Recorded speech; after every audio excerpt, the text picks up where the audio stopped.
Our final day of coverage is the women's 400-meter hurdles. Here is the best to ever do it. First, she has to run in the semifinals. This is Sydney McLaughlin-Levrone, the Olympic champ. And she reminded everybody why she's already the best ever by winning her heat in 53:07. Nobody in the history of this event has ever run faster in the opening round. She owns the trials record as we look at her mom and dad and the rest of her entourage. And there's her husband, Andre. She owns the trials record at 51:90. That's her old record from 3 years ago. And the world record was set in this building 2 years ago at Worlds. And it wouldn't feel like women's 400 hurdles, Son, if there wasn't Dalilah Muhammad up against Sydney McLaughlin-Levrone. Yeah, the Olympic champion, world champion, had this to say after her prelim. She had a message for young people, and I'll paraphrase. She said, "Don't let anyone determine your worth." She said, "I got caught up in that too, and when I stopped getting the attention, I thought I wasn't worth it." And that's never the case. She said, you got to do it for you and do it for your love of the sport. And I really love that. She's announced that this will be her final Olympic trials, and she's enjoying every minute of it. Aaliyah Grosso is in 1. Bianca Stubler is in 2. Robinson Hubbard in 4. And Koviak in 7. Cassandra Tate in 8. And Alira McBride in 9. I'm going to enjoy this. The last 2 world record holders in the event, and number 1 and number 3 all time.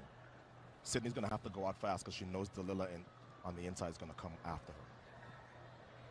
Top 2 automatically go through to the final tomorrow.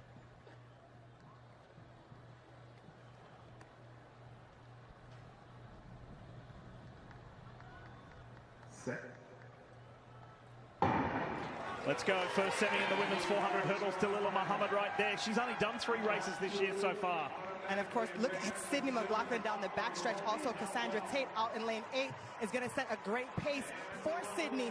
But man, does Sydney look good already, Otto? We know that she does 14 strides between 2 and 7, which sets her up to really run this race better than anybody else. And she is on a blistering place already in the semifinal. This race is already over effectively because when you let Sydney McLaughlin get this kind of lead, not that anybody can do anything about it, but it's just a matter now of keeping your eye on the clock and figuring out what lane is she going to be in the final. Yeah, she's that much better than everybody else, Lee. And it might be a little tougher for Dalilah Muhammad. How close is Cassandra Tate?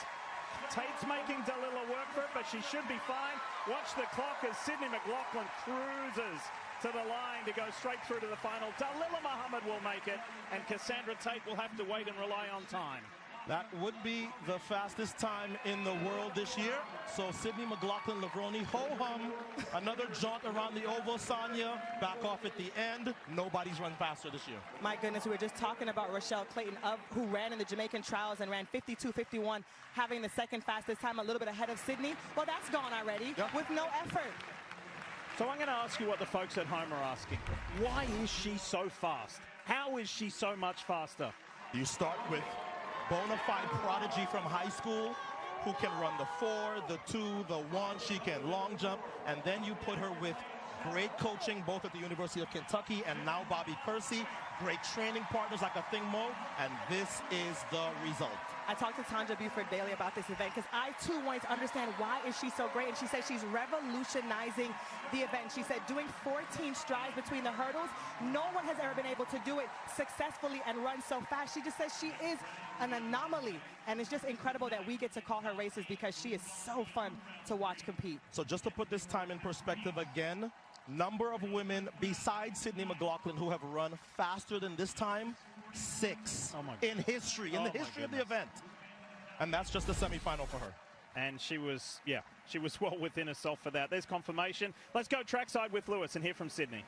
All right, Sydney, we're all trying to figure out what were you working on in that dominant semifinal here? Just focusing on getting out, feeling the backstretch, and getting ready for tomorrow. And how much focus do you pay attention to step pattern, things like that? Because in the final, I'm assuming you'll attack this at a much greater pace? Yeah, I mean, this one was really just feeling it out. It was the same pattern as yesterday, or 2 days ago. So tomorrow's will probably be different. Just qualifying through the rounds, and yeah, we'll let it fly tomorrow. We'll look forward to you letting it fly. Thank you, Sydney. Thanks. All right, Paul, over to you. What's happening in the field? Second of 3 semifinals in the women's 400 hurdles in lane 7. This is Shamir Little. She earned a silver last season at the World Championships in Budapest after an 8-year drought. She was silver back in 2015. She's been to quite a few World Championships, Otto, but never an Olympic Games. So with all that on the line, she decided to do the double here. She's hoping it will pay off in the final. A couple of lanes to her inside. This is the youngster, the 22-year-old Rachel Glenn. Snoop Dogg is long gone, but she's representing for the LBC from Long Beach, California, the NCAA champion in the high jump. But she said, don't ask me to pick which one. It's not challenging for me at all. She's already made the team in the high jump. She said, my genetics allow me to do this. Thanks, Mom and Dad. Did you pick up what Addo said there? Rachel Glenn has already made the team to Paris in the high jump. So this would be to make it in 2 different events to make the final, pardon me. The final is tomorrow. So top 2 go through. Dianca Bunkman is in this. Sydney Townsend, Abby Glynn, Shelby Melvin, Chloe Fair, Dominique Muston, and JC Pulse. Top 2 go through, and there will be 3 time slots for tomorrow's final.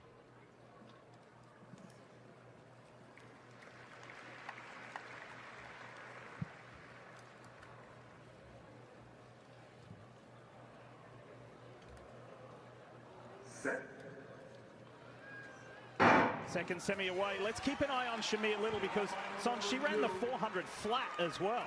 And she has the best flat speed in the entire field. So not surprising to see third from the left. That's Shamir Little. She went out very hard for the first 100, but now she's dialed it back, and the pack is actually passing her. Yeah, Sydney Townsend now really setting the pace. And if you keep an eye on lane 5, Rachel Glenn, who also seems to be right in the mix, but nobody really taking charge.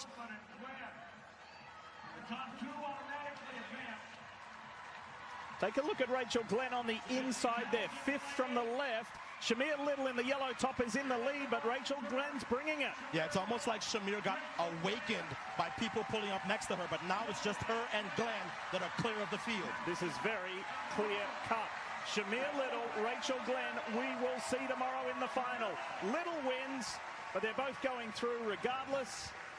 And the 3rd place will rely on time. So Shamir Little in a 53.49. Very impressive, Sonia. Yeah, I mean, a really funky race there for Shamir Little. She got out hard. Yeah. She backed off on the backstretch, gave a little bit on the turn, and then found something in the final 50 meters. It's not typically how you want to run the 400. So here is Shamir Little.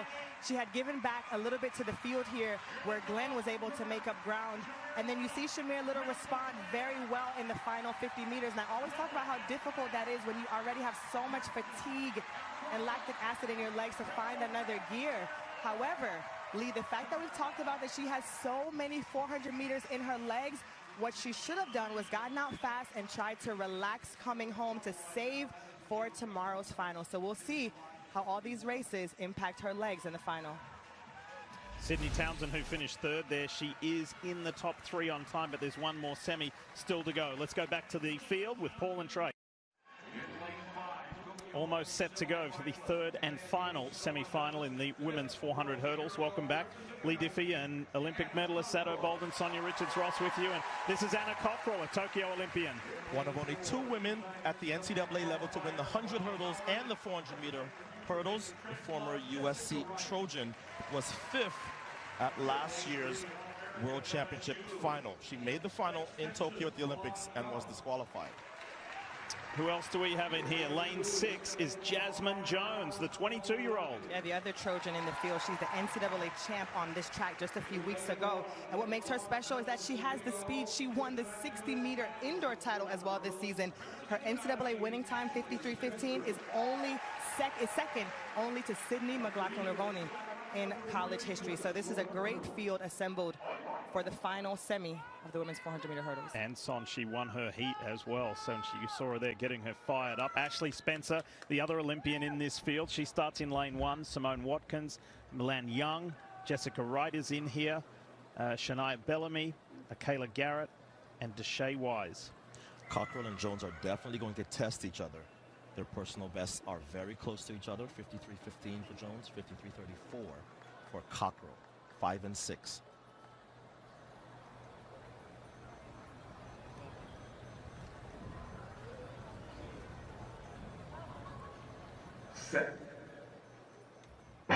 Anna Cockrell struggled because she was waiting for the event to get going. She was bursting with energy. She's in the semi now, middle of your screen. And she had her head down that first 50 meters, and she was all on the gas.